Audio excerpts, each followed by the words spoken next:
Hello everyone and welcome back to another video of the LeetCode daily challenge. आज हम discuss करेंगे यार height checker. Company tax की बात करें तो it has been asked in Salesforce. उतना इंपॉर्टेंट क्वेश्चन नहीं है, बट मैं आपको बताऊंगा कि जब ऐसे क्वेश्चन पूछे जाते हैं तो एक्सपेक्टेशन क्या होती है। A school is trying to make an annual photo of all the students. The students are asked to stand in a single line in non-decreasing order, okay, by height. Let his ordering be represented by the integer array expected, where expected of I is the expected height of the ith student. Okay, you are given an integer array heights representing the current order that the students are standing in.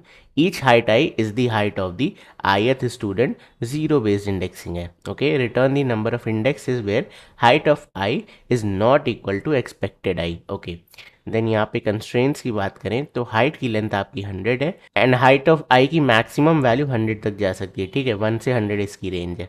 Okay, let's see. Okay, so question कह रहा है कि school में कुछ students हैं, उनकी Heights रही है इस एरे में. ठीक है, ये स्टूडेंट्स खड़े हैं, आपको क्या करना है, इन्हें हाइट वाइज अरेंज करना है. तो टीचर के अकॉर्डिंग जो हाइट वाइज अरेंज हो जाएंगे उनको ये लोग कह रहे हैं एक्सपेक्टेड हाइट्स. ठीक है, एक्सपेक्टेड हाइट. अब हाइट वाइज अरेंज करने का क्या मतलब है, इंक्रीजिंग ऑर्डर में इनको खड़ा कर दो. Non decreasing means increasing order. तो इंक्रीजिंग ऑर्डर मतलब 1 1 1 2 3 एंड 4. ये आपकी एक्सपेक्टेड हाइट है, ये आपकी करंट हाइट है. अब आपसे कहा गया कि भाई एक एक करके आइट्रेट करो और इनको बताओ ऐसा कौन सा स्टूडेंट है जो अपनी गलत पोजीशन पे खड़ा है, यानी कि height of I is not matching the expected height. तो देखो ये मैच हो रहा है, ये मैच हो रहा है, यहाँ मैच नहीं हुआ. ठीक है, तो we can maintain one counter. ये मैच हो रहा है बट ये भी मैच नहीं हुआ, काउंट हो गया आपका 2. देन लास्ट वाला भी मैच नहीं हुआ तो काउंट हो गया 3 एंड खत्म. ठीक है, तो हमारे पास 3 ऐसे स्टूडेंट हैं जो गलत पोजीशन पे खड़े, तो you have to return this count. ठीक है, ओके, ना how to solve this question. Idea बड़ा सिंपल है. हम सबसे पहले ये एक्सपेक्टेड एरे बिल्ड करेंगे. कैसे बिल्ड करना है, हाइट्स की एक कॉपी बनाओ. ठीक है, हाइट्स की आपने एक कॉपी बना दी, उस कॉपी को आप क्या कर दो, सॉर्ट कर दो. ठीक है, सॉर्टिंग के बाद वो एक्सपेक्टेड एरे में कन्वर्ट हो जाएगी. उसके बाद आप लीनियर आइट्रेशन करके मैच कर लो कि जहाँ पे height of I is not equal to expected I, वहाँ पे आप अपने काउंट को इंक्रीमेंट कर दो. ठीक है, सो सॉर्टिंग की टाइम कॉम्प्लेक्सिटी क्या होती है, big O of N log N. Correct. ये कौन सा केस है, जब हम built in sort function use करते हैं. ये जनरली मर्ज सॉर्ट यूज़ करता है. ठीक है, जावा में तो मर्ज सॉर्ट करता है. Now question comes here is कि अगर आपसे इंटरव्यू में ये क्वेश्चन पूछा जाए तो क्या आप बिल्ड इन यूज़ करोगे. बिल्कुल नहीं. ये क्वेश्चन पूछा ही इसलिए गया है कि आप सॉर्टिंग एल्गोरिदम इम्प्लीमेंट कर सको. ठीक है, अब मैंने लीड कोड का फोरम देखा, उन्होंने क्या किया, एक एक करके जितनी उनको एल्गोरिदम्स आती थी सब पढ़ा दी उन्होंने. ठीक है, तो अगर आपको भी पढ़नी है तो ऊपर मैं बता दूंगा, एक प्लेलिस्ट आ रही होगी, वहाँ पे सारी सॉर्टिंग एल्गोरिदम्स हैं, आप भी जाके पढ़ सकते हो. ठीक है, और इसे यहाँ अप्लाई कर सकते हो. बट खेल कुछ और है. ठीक है, मैं अभी आपको खेल बताऊंगा.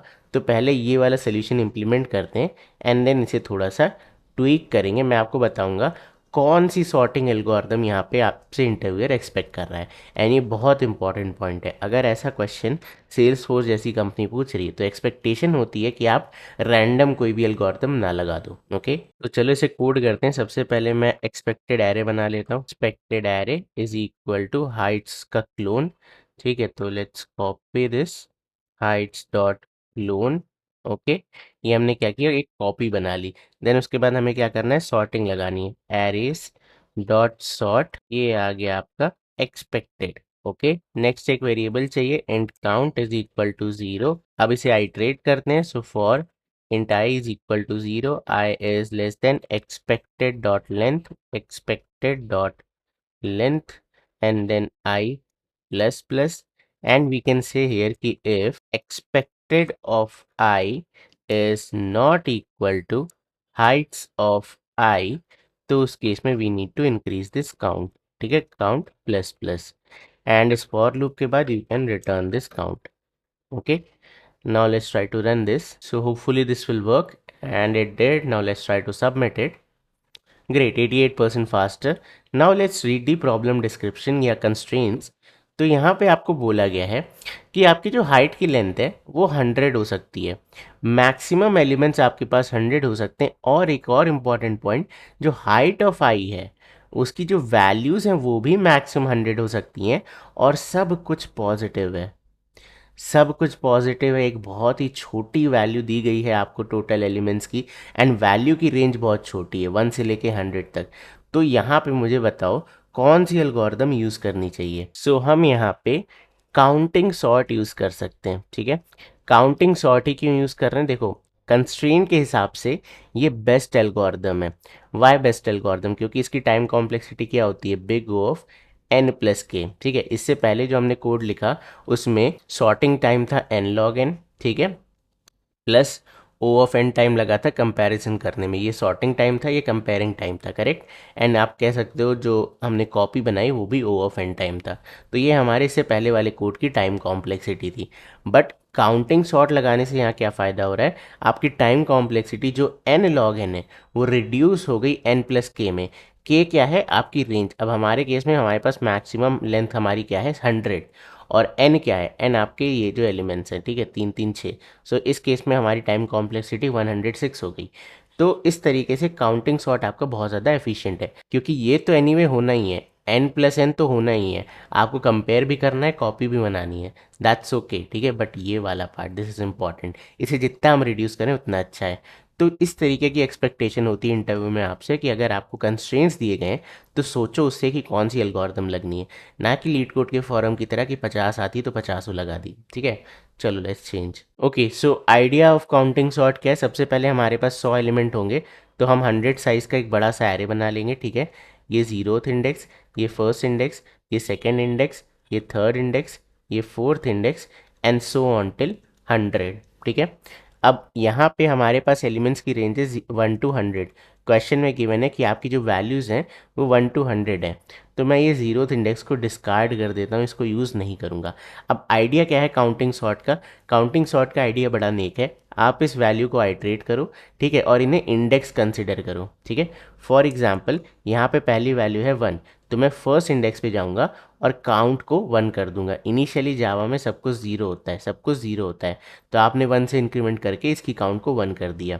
फिर हम क्या करेंगे, दूसरे एलिमेंट पे जाएंगे, इसकी फ्रीक्वेंसी बढ़ाएंगे, बेसिकली हम फ्रीक्वेंसीज बढ़ा रहे हैं। देन अगले पे आ गए 4 आया, फोर्थ इंडेक्स पे जाओ फ्रीक्वेंसी बढ़ा दो। अगले पे आए 2 आ गया, 2 पे जाओ फ्रीक्वेंसी बढ़ा दो। अगला 1 आया, 1 पे फिर से जाओ फ्रीक्वेंसी बढ़ा दो। फिर से क्या आया, 3 आया, तो 3 पे जाओ फ्रीक्वेंसी बढ़ा दो। ओके, सो अब ये मेरा नया एरे है, दिस इज काउंटिंग एरे। अब इससे हम क्या करेंगे, एक्सपेक्टेड एरे फॉर्म करेंगे, ठीक है। सो एक्सपेक्टेड एरे या फिर सॉर्टेड एरे हम कैसे फॉर्म करेंगे वो देखते हैं। तो अगेन आइडिया बड़ा सिंपल है। देखो आप क्या करोगे, आप फर्स्ट इंडेक्स से आइट्रेट करना स्टार्ट करोगे। जब जब आपको एक नॉन ज़ीरो, ध्यान रखना नॉन ज़ीरो वैल्यू मिलेगी, तब क्या करोगे, आप उसे यहाँ पे कॉपी कर दोगे, और जितनी बार उतनी बार कॉपी कर दोगे, ठीक है। तो 0, सो लेट्स आइट्रेट। पहली वैल्यू मुझे नॉन ज़ीरो मिली, ठीक है, और इसकी काउंट क्या है 3, तो एलिमेंट है मेरा 1 और उसकी काउंट क्या है 3। तो मैं क्या करूँगा, 3 बार 3 प्लेसेस पे इस 1 को कॉपी कर दूंगा, 1 2 3, ठीक है। You can use a pointer here, जिससे आप कॉपी बढ़ाओगे। तो अब आपका पॉइंटर कहाँ आ चुका है, यहाँ पे आ चुका है, ठीक है। पॉइंटर मीन्स कोई वेरिएबल ले सकते हो जो आपकी इंडेक्स पे पॉइंट करे। अब ये 3 बार हो गया, ठीक है, तो ये हो गया आपका 0। नेक्स्ट बढ़ते हैं, यहाँ पे फ्रीक्वेंसी क्या है 1, एलिमेंट क्या है 2, तो आप क्या करोगे, एक बार इस 2 को रख के अपने वेरिएबल पॉइंटर को आगे बढ़ा दोगे, ठीक है। देन आपके पास जो अगली वैल्यू है वो भी नॉन ज़ीरो है, एलिमेंट क्या है 3, फ्रीक्वेंसी क्या है 1, तो हम कहेंगे एक बार इस 3 को भी इंसर्ट कर देते हैं। नेक्स्ट चलते हैं, एलिमेंट है 4, फ्रीक्वेंसी है 1, तो हम एक बार, ठीक है, इस 4 को भी इंसर्ट कर देते हैं। अब आपका एरे खत्म हो चुका है, तो यू कैन स्टॉप हियर, ठीक है। अब प्रॉब्लम विद दिस अप्रोचेस, एक छोटी सी अप्रोच है, मैंने आपको टाइम कॉम्प्लेक्सिटीज की बताई थी, n+k, ठीक है। वर्स्ट केस में क्या होगा, लेट्स से हमारे पास 100 एक बार होता और ये नहीं होता, ठीक है, ये 0 टाइम होता। तो जब आप यहाँ तक फिल कर लेते, आप 100 के लिए पूरा इटरेट करते, ठीक है, क्योंकि हमारे पास और कोई तरीका नहीं है, हमें पता ही नहीं है कि कितने एलिमेंट्स हैं यहाँ पे, कितने नहीं है। तो जब जब आपको नॉन ज़ीरो वैल्यू मिलेगी, आप आइट्रेट करते रहोगे। तो इन वर्स्ट केस ये काउंटिंग सॉर्ट का जो भी एरे है, इसकी जितनी भी साइज़ है, जो हमारे केस में k है, तो आपको वो आइट्रेट करनी ही पड़ेगी। तो इसलिए मैंने कहा दिस इज n+k एल्गोरिदम, ठीक है। और n क्यों आ रहा है, इस फ्रीक्वेंसी को काउंट करोगे तो n ही बन जाएगा ना। देखो जब आप यहाँ पे थे तो आपने 3 वैल्यूज इंसर्ट करी, ठीक है। जब आप यहाँ आए तो आपने एक और की, यहाँ एक और की, यहाँ एक और की। 3+3 क्या होता है 6, 6 आपकी क्या है, n है, size of the Heights array, okay. So anyway अब हमारे पास एक्सपेक्टेड और हाइट से एरे आ चुका है, फिर से सेम कंपैरिजन लॉजिक कर लेना, आपको पता चल जाएगा काउंट कितना है। ठीक है, तो let's change in our code. ठीक है, मुझे अब सॉर्टिंग मैं कस्टम नहीं करूंगा, आई यूज काउंट सॉर्ट। ठीक है, तो यहाँ पे लिख देते हैं काउंट सॉर्ट एक्सपेक्टेड। ठीक है, अभी सैलरी को पहले काउंट सॉर्ट लगाते हैं इस पे, एंड बाकी कोड हमारा एज इट इज रहने वाला है। So let's say public void count sort, यहाँ पे आ जाएगा इंट एक्सपेक्टेड। ओके, तो सबसे पहले we'll create a count array. ठीक है, काउंट एरे क्रिएट करते हैं is equal to new int 101। ठीक है, अब मैंने 101 साइज का क्यों बनाया, क्योंकि मैंने आपसे कहा मैं वन बेस्ड इंडेक्सिंग यूज़ करूंगा। तो मेरी फर्स्ट इंडेक्स होगी 1 एंड लास्ट इंडेक्स होगी 100। तो 100 इंडेक्स को इंक्लूड करने के लिए मेरी साइज एक्चुअली कितनी होनी चाहिए, 101। ठीक है, तो इस चीज़ का ध्यान रखना। Okay, now let's iterate. So I will say for int num colon expected. ठीक है, एक्सपेक्टेड को आइटरेट करेंगे and we can say count of num plus plus. ठीक है, increase the frequency of the element, क्योंकि एक्सपेक्टेड का नम आपके काउंट एरे के इंडेक्स के बराबर है, यही तो हमने कर दिया। इंडेक्स 1 मतलब एलिमेंट 1, इंडेक्स 2 मतलब एलिमेंट 2 एंड सो ऑन। अब अपने काउंट एरे को आइटरेट करते हैं। So int I is equal to 1, I is less than equal to 100 and then I plus plus। ठीक है, so if count of I not equal to 0। Okay, अब मुझे क्या करना है, क्योंकि नॉन जीरो है तो जितनी वैल्यूज है उतनी इंसर्ट करनी है। तो while count of I is greater than 0, तो हम यहाँ पे क्या करेंगे, वैल्यूज को स्टोर करेंगे। तो हम कहेंगे एक्सपेक्टेड, एक्सपेक्टेड ऑफ जे। ठीक है, एक वेरिएबल यहाँ बना लेते हैं J, int j is equal to 0, expected of j is equal to i। ठीक है, इंडेक्स आपकी वैल्यू के बराबर है, and then we can say j plus plus and count of i minus minus. ठीक है, ओके, अब ये हमारा टास्क कर देगा। वाइल लूप क्या करेगा, जितनी फ्रीक्वेंसी उतने एलिमेंट एक एक करके स्टोर करता जाएगा, और जो हमारा बाहर वाला फॉर लूप है वो पूरे एरे को आइटरेट करेगा, कोई भी वैल्यू स्किप नहीं होनी चाहिए। ठीक है, अब ये हो गया। इस इफ के बाद आपको एक चेक यहाँ पे लगाना है सिंपल सा, कि if J equals expected dot length. ठीक है, एक्स्ट्रा चेकर होता है यार, अगर आपने सारे एलिमेंट्स देख लिए हैं तो अननेसेसरी पूरे 100 एलिमेंट्स देखने की ज़रूरत नहीं है, you can break from here. But जैसा कि मैंने आपको बताया, वर्स्ट केस में ये 100 एलिमेंट भी चेक करेगा। ओके, तो या दैट्स इट, आई थिंक अब ये कोड कंप्लीट है इस फॉर लूप के बाद। ठीक है, जो बड़ा फॉर लूप है, इसके बाद आपका जो पूरा एक्सपेक्टेड एरे है ये कंप्लीटली क्या हो चुका होगा, सॉर्ट हो चुका होगा। ओके, आगे चलते हैं। अब हमारा कोड देखो बिल्कुल सेम है, हम बस सॉर्ट की जगह पे काउंट सॉर्ट यूज कर रहे हैं। Okay, now let's try to run this. So hopefully this will work and it did. Now let's try to submit it and 92%। ठीक है, सो बस यार ये था आज की वीडियो में। इसकी टाइम कॉम्प्लेक्सिटी क्या है, तो ऑब्वियसली क्लोन करने की टाइम कॉम्प्लेक्सिटी है n, काउंटिंग सॉर्ट की टाइम कॉम्प्लेक्सिटी है n प्लस 100। ठीक है, 100 इज फिक्स, 100 हमारी क्या है, काउंटिंग एरे की लेंथ है। देन यहाँ पे इसकी टाइम कॉम्प्लेक्सिटी क्या है, बिग ऑफ n। तो वी कैन से 3 टाइम्स ऑफ n प्लस 100 हमारी इस केस में टाइम कॉम्प्लेक्सिटी है। ओके, सो बस यार ये था आज की वीडियो में। आई होप तुम्हें आज की वीडियो पसंद आई होगी, और अगर आई है तो इस वीडियो को लाइक ज़रूर कर देना, चैनल को सब्सक्राइब कर दो।